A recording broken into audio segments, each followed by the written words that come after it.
오늘의 대한민국, 지금 한국에 살고 있는 미국의 도시 문화 평론가 중에 한 사람인 콜린 마샬이 그 한 칼럼을 썼습니다.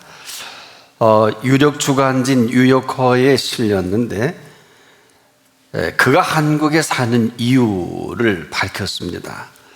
간추려 보면 이런 글입니다. 왜 미국에서 한국으로 이주했느냐는 질문을 자주 받는다. 그럴 때면 제1세계에 살고 싶어 그랬노라고 대답을 한답니다. 제1세계, 이는 선진 자본주의 국가들을 말하죠.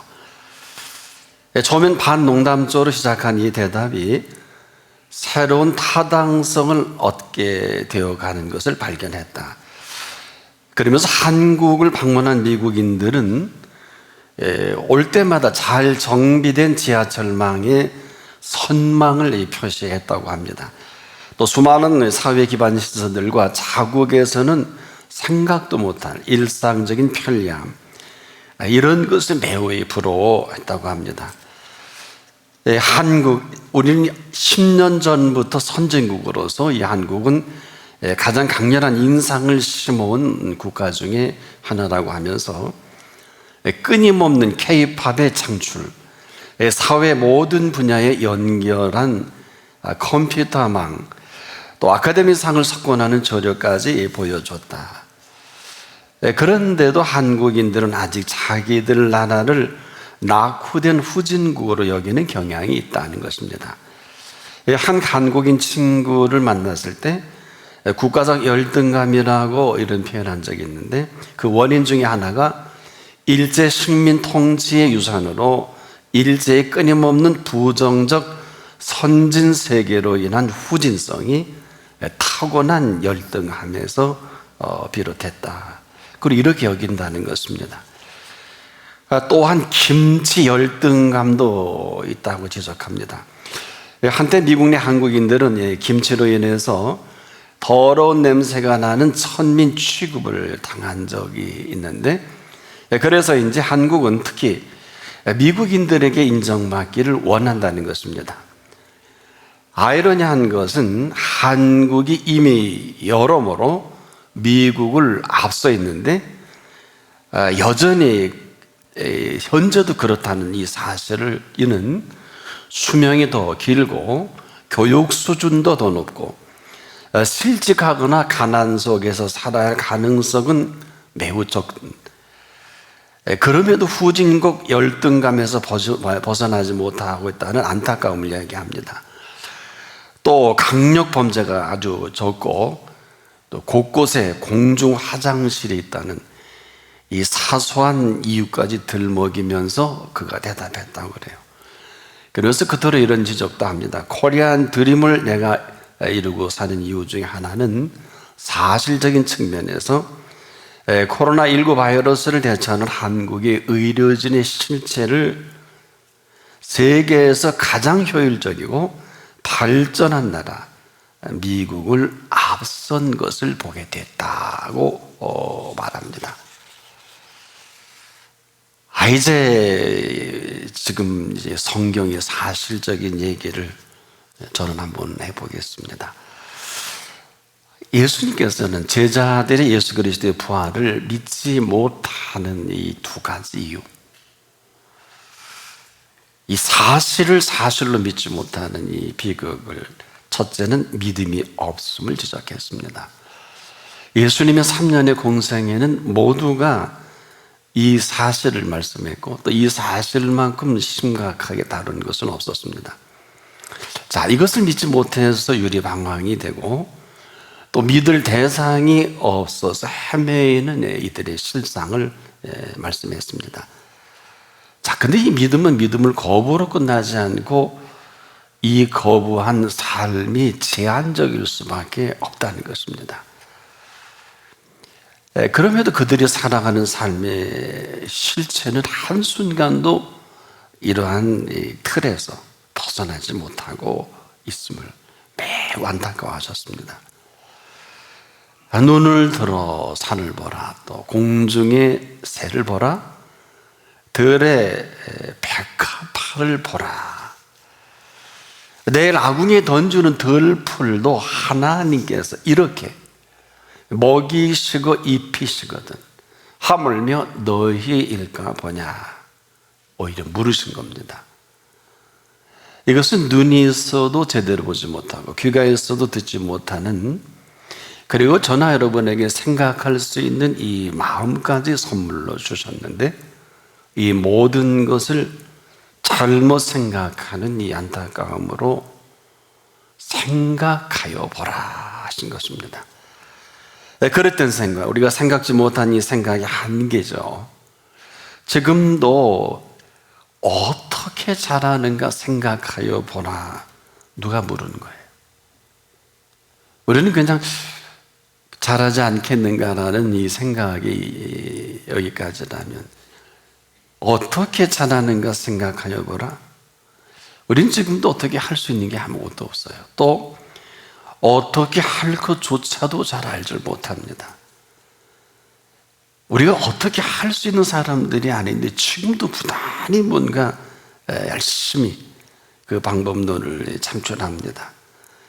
근데 안타깝게도 예수님은 어떻게 잘하는가 한번 생각해 보거라, 그런 것입니다. 어떻게 잘하는가 한 번도 우리는 그렇게 제대로 생각해 본 일이 없어요. 만약에 그렇다면 이것은 참 엄청난 내용이 있거든요. 생각해 본 일이 없는 이 후한무치. 후한무치는 뻔뻔하고 부끄러운 줄 모른다. 뻔뻔한 사람, 또 부끄러움이 없는 이런 사람을 후한무치라고 그러죠. 언제부터인지 모르게 우리는 아주 삶의 모든 걸 당연시 여기고, 뭐 없으면 없는 대로, 있으면 있는 대로, 또 좀 나아지면 나아진 대로 나름대로 당연시할 것을 당연시하면 문제가 없어요. 그런데 아무런 근거도 갖지 못한 이 당연함, 또 한 것도 아무것도 없는데 뭐 이게 웬 말이냐, 이런 식으로 또 묻습니다. 자, 생각하여 보라 하신 이 물음은 생각이 잘못됐다는 것입니다. 잘못되어진 생각으로 생각이 고착화된 이 생각, 어떻게 표현하면 아무런 생각 없이 산다고 할까요? 그런데 이 표현 속에는 생각해서 살게 하셨고 생각해서 만들어 놓으신 수고와 배려입니다. 다른 얘기예요. 근데 이런 것이 온데간데 없이 그냥 아무것도 아닌 무시가 되고 또 무시해버리는, 이건 어처구니 없는 일이죠. 자, 어떻게 잘하는가 생각하여 보라. 이거는 잘하게 하셔서 또 잘할 수 있게 하신 이분만이 할 수 있는 표현입니다.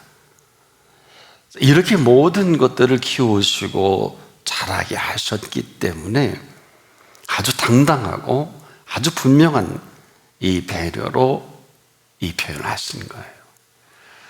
공중의 새를 보라.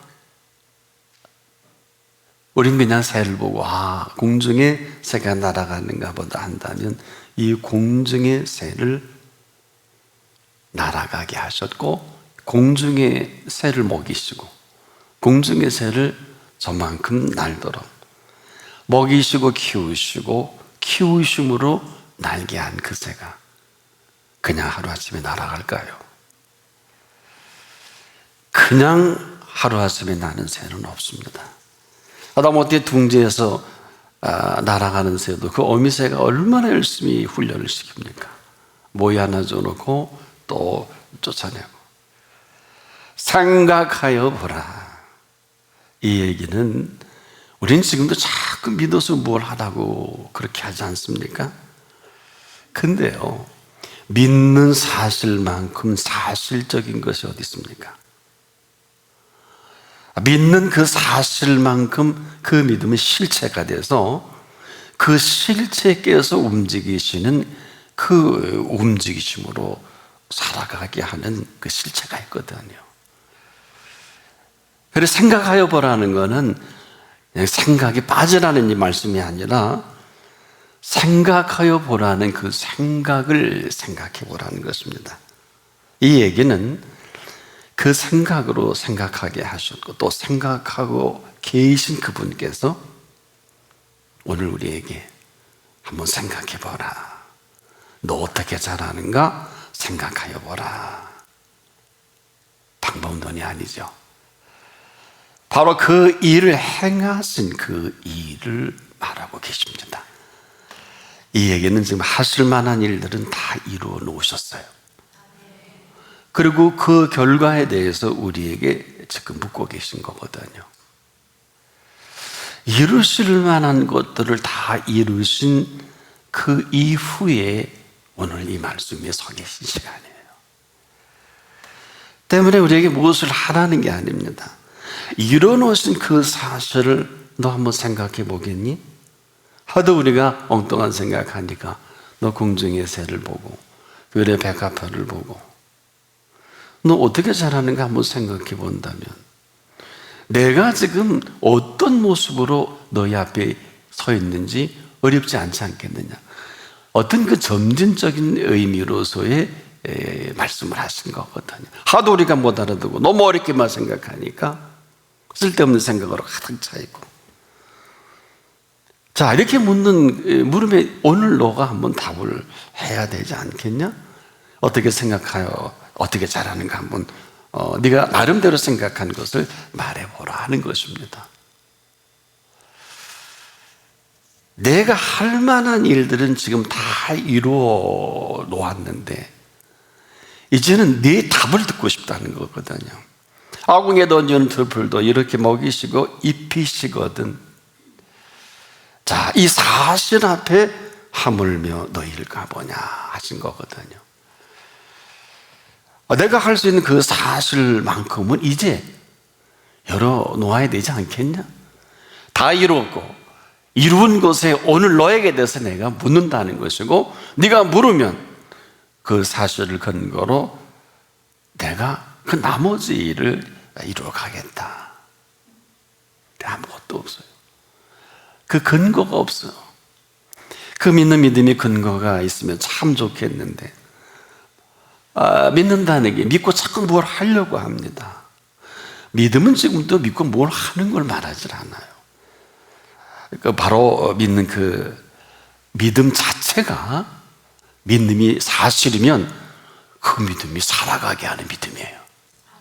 이건 굉장히 민감한 사안입니다. 우린 자꾸 믿고 일을 하려고 일만 어렵게 만들어요. 일만 사업도 내 인생에 가는 길도 너와 나의 모든 살아가는 모든 것을 자꾸 믿고 뭘 하려고 그래요. 이것을 삶의 재해석이다. 전혀 필요 없어요. 우리가 그 믿는 믿음은 그 사실에 근거해서 우리가 믿는 믿음은 죽어있는 믿음도 아니고 아닌 것도 아니고 우리가 믿는 믿음은 살아있는 믿음이에요. 아니, 살아계신 믿음이에요. 오늘 이것을 네가 믿느냐 믿지 않느냐 좀 생각해 보라는 것이고 다시 이 말씀을 하신 시간은 그들 앞에서 죽은 자 가운데 부활하신 예수 그리스도이십니다. 그래서 뭘 자꾸 하라는 게 아니라 어마어마한 이 사실을 너 나 믿냐?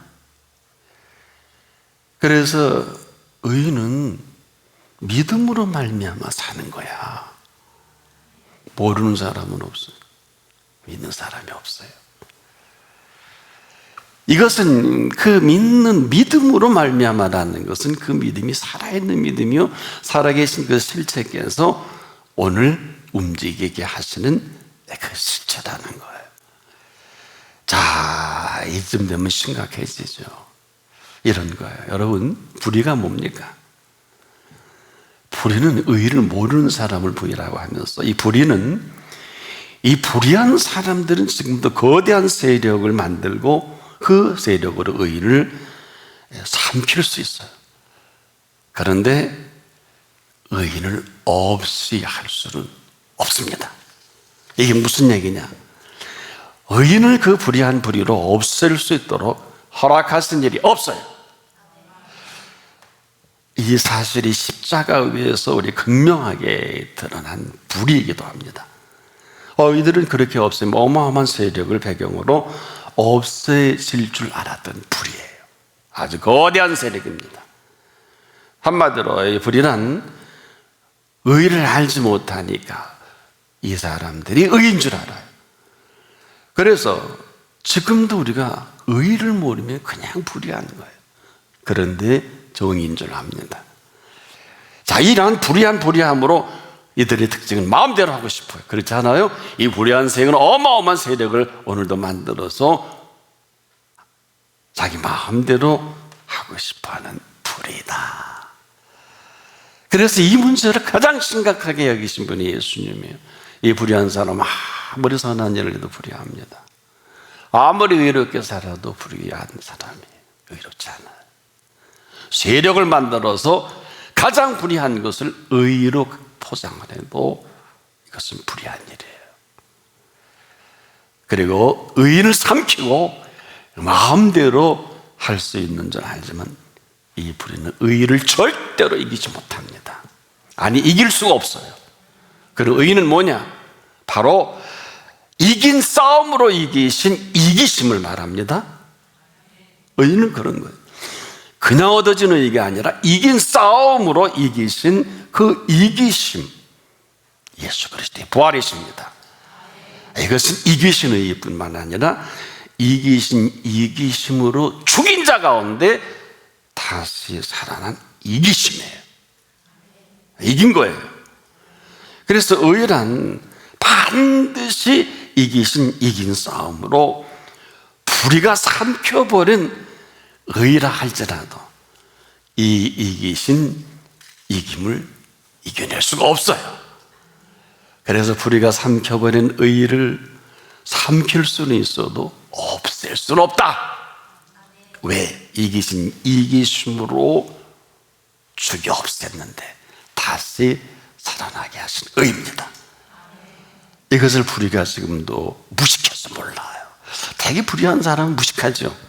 네, 요즘 보면 이 불의가 거대한 세력으로 마음대로 할 수 있는 줄 알지만 어림도 없습니다. 의를 삼켜버립니다. 그러나 의는 없어지지 않아요. 왜? 이김으로 싸워 이기신 이김이에요. 그래서 죽으면 다시 산다는 게 기독교의 위대한 진리입니다. 이것은 우리가 지금도 다 아니라 그래도 그분이 그렇다 그러면 그런 거예요. 다 옳다고 해도 그분이 아니라 그러면 아닌 것입니다. 왜 그래? 이긴 싸움에 이기신 이김으로 이기신 의다. 그래서 이 불의한 사람들은 이게 무지해서 그렇게 하면 의인도 마음대로 삼킬 수 있는 줄 알고 옳지 않은 것을 의인 줄 알지 않습니까? 그리고 마음대로 하잖아요. 뭐 법도 몰랐다가 나왔다, 죄인도 풀어줬다가 나왔다. 그래도 불의한 사람은 의인을 삼킬 수는 있어도 없앨 수는 없습니다. 이것이 불의예요. 마음대로는 됩니다만은 없어지지 않아요. 그래 누가 뭐래도 의인은 반드시 이기심으로 싸워 이겨서 주신 이기심입니다. 그렇다면 우리가 오늘 여기 좀 답을 해야 되겠죠. 저나 여러분은 서 있는 자리에서 가만히 있으면 아무것도 안 해요. 믿음이 있는지 없는지 알 수가 없어. 하나님도 몰라요. 왜? 내 말로 의롭다함을 받고 내 말로 정죄함을 받으리라. 그리스도의 현주선 여기에요. 거기다가 우리가 제설을 한다든지 말을 붙일 필요는 없어요. 그런 건 그렇다, 아닌 건 아니다, 이 말을 들으시는 분이 계십니다. 그래서 이 사실을 사실로 나타내 보이시기 위해서 3년 동안 기사와 이적을 보이셨잖아요. 그리고 감히 죽은 여러 사람, 회당장 야이로의 딸을 살린 게 그냥 살린 게 아니에요. 나인성 과부의 아들이 관째로 가는 것도 멈춘 것은 이 때문이에요. 뿐만 아니라 죽은 지 4일씩이나 됐는데 썩은 냄새가 나는 시신을 향해서 나사로야 나오라. 이것은 바로 이 부분입니다. 사망 권세가 삼켜버린 의입니다. 의로 여겨주신 분께서 다시 살리신 의예요.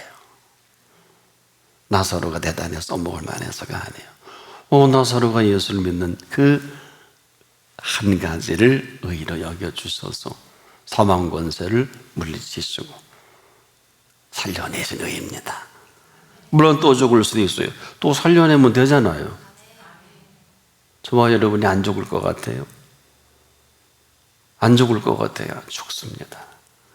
그러나 그리스도 안에 있는 사람은 죽음을 죽음이라 하지 않고 잠을 잔다. 그리고 그 앞에서 깨어난다.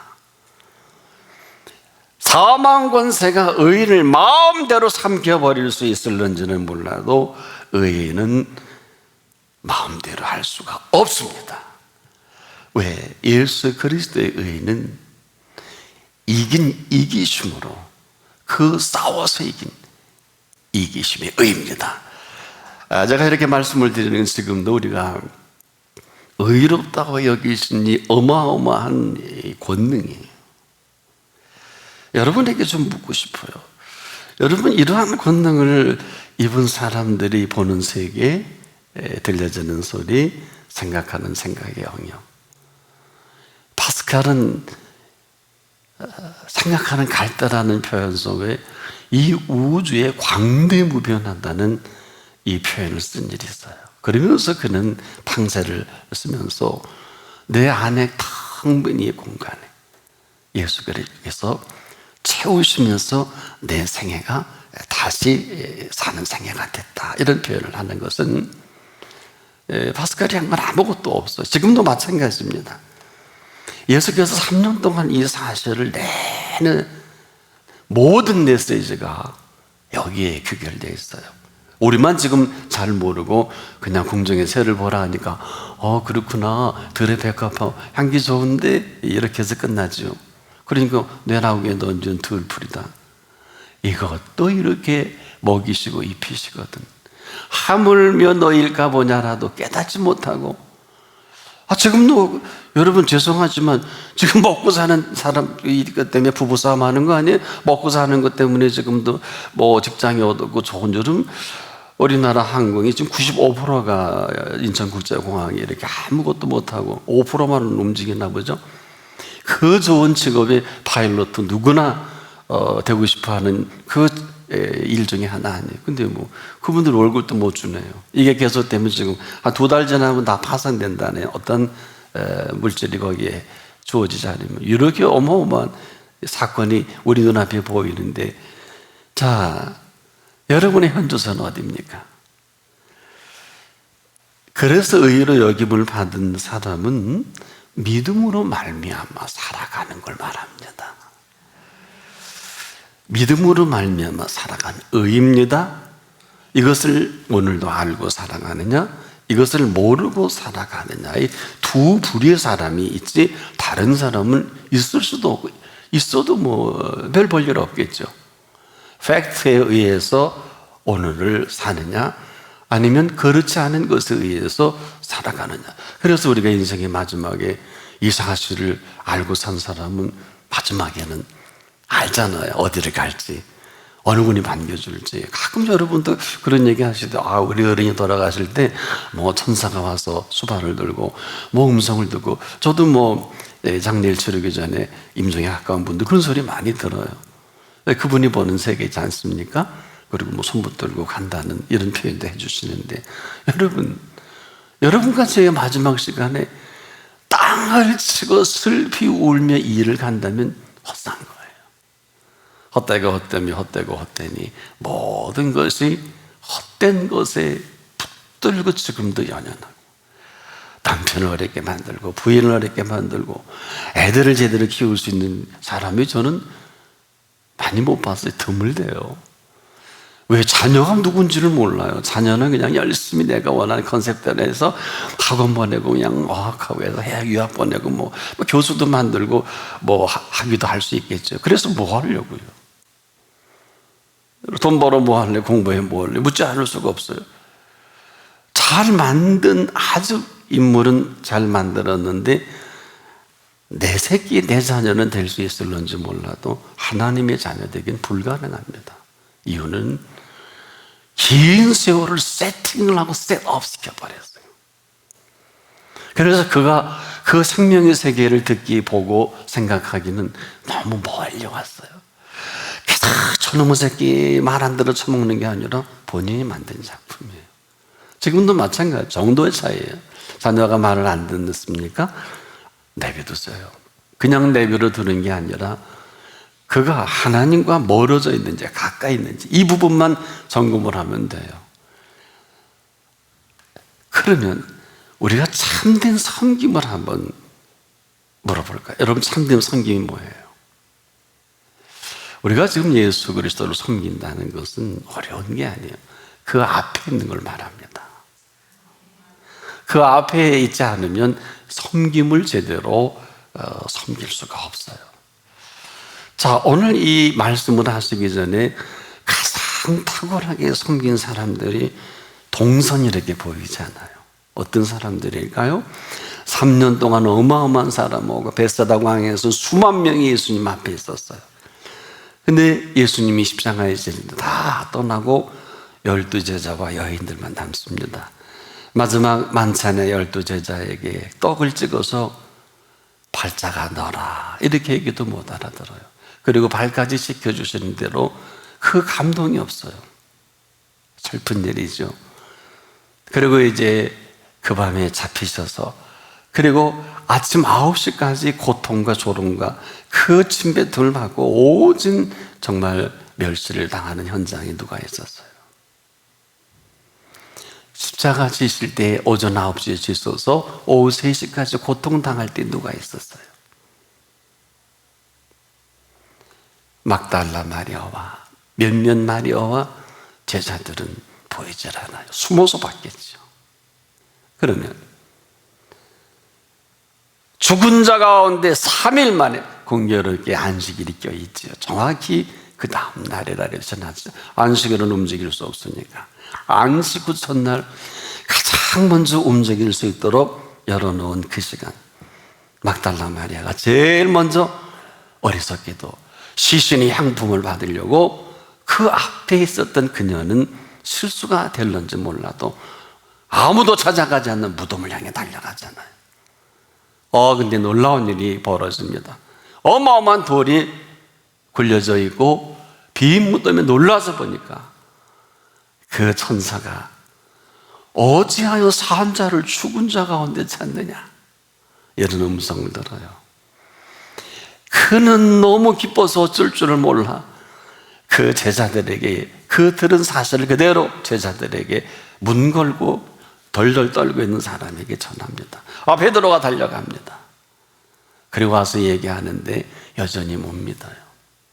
그런데 거기에 누가 오셨어요? 예수님이 문 걸어 있는데 친히 오셔서 그 괘씸한 걸 다 뒤로 하고 얘들아 만져봐라. 손에 못 자국이다. 허리다. 창자국이다. 너무 기쁘셔서 그리고 먼저 잡숴주시고 먹어 보이시고 당신이 기쁜 거 제자들은 하나도 안 기뻐요. 도마가 없었잖아요. 나중에 도마가 이 소식을 듣고 나는 그 손에 못자국을 만져보기 전에 그 허리에 창자국을 만져보기 나는 도무지 믿지 않겠다 이 소리를 들으셨는지 여드레 후에 8일이 지나서 고민하시고 기도하셨겠지요. 다시 도마에게 나타납니다. 그리고서 이때는 그 좋은 분위기 다 깨트려버린 도마. 그래서 인생의 분위기가 전부인 거 아세요? 그렇게 좋으실 때 백부장을 보고 너무 좋아 내가 가서 고쳐주겠다고 했던 주책스러울 정도의 액션은 딱 한 번밖에 안 나와요. 오지 마십시오. 이 분위기 다 깨트린 실체가 뭘까? 도마에게 심각했습니다.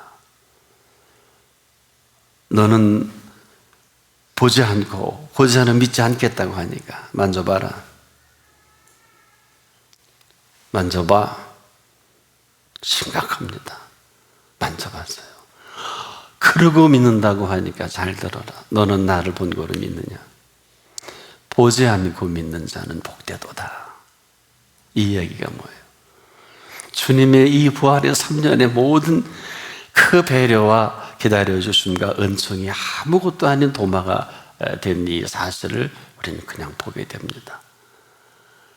이 안타까움을 이제 예수님이 전체로 하나로 묶어서 이들에게 다시 11제자에게 나타나면서 이제 이들이 부활의 생명의 예수를 만났다면 부활의 생명으로 만난 것으로 살아가는 게 맞잖아요.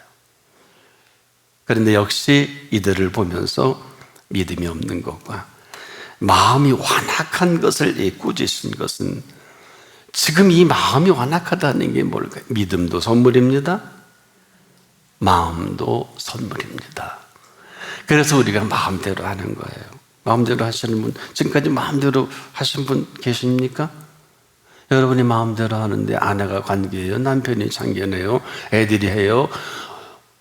아무도 우리 마음대로 하는 것을 건드릴 수 없어요. 마음은 선물이기 때문에. 근데 이 위대한 선물이 선물답지 못한 완악하다는 것은 한마디로 이 마음이 굳어진 것을 말하고 이 마음이 아무 쓸모없는 것을 말합니다. 마음이 쓸모없게 됐으니까 이 마음에 그 큰 집을 지어야 될 믿음이 지울 수가 없는 거죠. 그 마음이 완악한 사람은 믿음이 없을 수밖에 없어요. 그래서 주님은 그렇게 마음보다 3년 동안 먹이시고 입히시고, 그러니까 어쩔 수 없이 공중의 새를 한번 보지 않겠니? 백합화를 보지 않겠니? 이렇게 말씀하시면서 누구보다도 부활의 현장에 그 모든 사실을 너무도 잘 아는 이 제자들이 그렇게 안타까우셨던 겁니다. 지금도 우리가 서 있는 자리가 어디입니까? 마음대로 살 수 있어요. 마음대로 하셨고요. 또 앞으로도 마음대로 하실 수 있어요. 그러나 마음을 지으신 분 앞에 마음을 선물로 받은 여러분에게 묻습니다. 어떻게 잘하는가 생각하여 보라 하신 그분 앞에서 여러분을 오늘 이만큼 살게 하신 생명의 주인이시고 왕이신 이 생명의 왕 앞에 다시 묻습니다. 여러분의 마음에 가장 크게 자리 잡고 있는 것은 어떤 것입니까? 여러분, 우리가 이 마음의 사실 아니라고 하면서 이 마음을 가장 회파하게 만든 것은 각자입니다. 우리가 지금도 이 마음은요, 성경이 1000년을 두고 정리해서 69권의 선물을 우리에게 주실 때 1000년이 걸렸어요. 그런데 이 은총 속에 들어가는 하루가 1000년을 살아도 맛보지 못한 이 마음에 천국을 이루고 살 마음입니다. 마음의 천국은 어떻습니까? 마음의 천국만이 아니라 이 마음의 천국은 내가 이루는 게 아니고 마음의 천국을 이루신 그분이 이루시는 것입니다. 마음의 천국을 이루시는 그분에게 여러분, 오늘도 우리가 원하는 움직이는 이 모든 것들이 알게 모르게 그만 이 마음에 소유가 되어버렸어요. 이것을 소유욕이라고 해요. 일단 어떤 것이든지 육신의 정욕이든지 안목의 정욕이든지 이생의 자랑이든지 이것이 우리 눈에 들어오면 이미 우리 마음은 그것을 뺏깁니다. 그래서 그 빼앗긴 마음은 아무리 해도 우리 마음의 천국을 이룰 수는 없어요. 그래서 이걸 부분적으로 생각하는 사람들이 무소유를 얘기합니다. 저는 동의하지 않아요. 마음은 무소유가 아니라 예수 그리스도께서 계셔야 합니다. 예수 그리스도께서 계셔야 할 마음에 돈이 들어오고 재물이 들어오고 명예가 들어오고 야심이 들어오고 야망이 들어오고 그 순간에 마음은 다 산산이 깨트려져 버립니다. 바로 그래서 이 부분을 그렇게 안타까워하시는 거예요. 어쩔 수 없이 우리의 마음의 가장 최고의 가치관이 어떤 거냐. 여러분의 지금 마음은 아무도 몰라요. 그렇죠?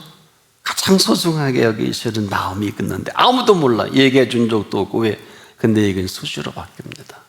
돈을 버는 사람은 돈이 마음의 주인이고, 예술을 하는 사람은 예술이 마음의 주인이고, 자기가 하는 일에 모든 것으로 채워진 소유가 있어요. 그런데 지금도 우리를 둘러신 부활하신 예수 그리스도께서는 저나 여러분에게 이 어마어마한 생명을 선물로 주셔서 우리 마음 가운데 부활하신 생명으로 가득 채워지기를 소망하십니다. 이 사실을 믿는다는 것은 믿고 뭘 하는 게 아니라 그 믿음이 실체해서 하루를 살더라도 이제까지 들어보지 못하고, 이제까지 보지 못하고 생각하지 못한 그 천국의 유리를 보여주시고 들려주시고 생각하게 하십니다. 딱 한 가지 조건이 있어요. 그 앞에 있어야 합니다. 저는 그래서 기탄 잘리의 한 구절이 너무 좋아요. 물론 타고르가 여러 노벨 문학상까지 받았기도 했겠습니다만은, 여러분 거기에 이런 얘기가 나와요. 잠시 동안 님의 곁에 앉을 수 있도록 허락해 주십시오. 하던 일은 다음에 끝내겠습니다. 심장을 먹게 하는 고백이에요. 잠시 동안 님의 곁에 앉을 수 있도록 허락해 주십시오. 하던 일은 다음에 끝내겠습니다. 여러분에게 묻습니다. 여러분에게 있어서 부활하신 예수 그리스도는 누구십니까? 얼마나 더 바빠야 되겠어요? 얼마나 일로 인해서 지쳐야 할 것입니까?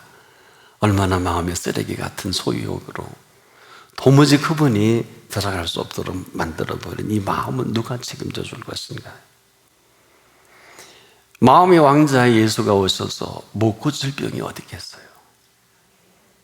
믿어서 고치는 게 아니에요. 여러분, 지금도 우리가 두려워하는 게 뭡니까? 여러분에게 정말 가장 큰 이슈가 뭐예요? 오늘 이 좋은 날, 이 좋은 때, 사랑하는 여러분들이요, 전 세계에서 우리나라만큼 잘 살게 한 나라가 없어요. 한 칼럼니스트의 얘기 그 이상의 말도 더 자랑스럽게 말씀을 드릴 내용이 너무도 많은데, 좋은 걸 좋게 여기지 못하는 사람은, 귀한 걸 귀하게 여기지 못하는 사람은 아직도 귀한 것이 없고 좋은 것이 없어요. 우리 마을 여기에 일하다 왔다 갔다 하다 보면 6천 원만 주면은요, 대한민국 최고의 한식 뷔페를 아주 정갈한 샐러드를 중심으로 아주, 유럽에서 한 2만 5천 원 줘야 돼. 미국에도 한 2만 5천 원, 2만 원 이상은 줘야 거기에 보면 제육도 나오고 조기도 구워주고 그러는데 아주 정갈해요. 전 세계 6천 원을 가지고 이렇게 삼시세끼 마음껏 먹을 수 있는 나라가 어디 있을까요? 10만 불을 보면 뭐예요? 2만 원, 2만 5천 원 주고 먹을 거를 6천 원 주고 먹는데, 적은 금액은 아닐 것입니다만은, 사랑하는 여러분, 이런 정서와 이런 하나님의 비옥한 땅과 지금도 우리에게 이만한 이렇게 살게 해주신 것을, 살게 해주신 분을 우리가 제대로 알지 못하면 어느 때의 기근과 해일과 이상의 기후로 가끔 추석절에 모든 과일들이 다 낙과하는 걸 봅니다. 우박으로. 여러분 그거 기억하시죠? 그 하나에 그냥 몇만 원씩 하는 과일들이 다 낙과가 되는 그런 추석절을 가끔 봅니다. 우연일까요? 묻습니다. 여러분에게 있어서 부활하신 예수 그리스도는 누구십니까?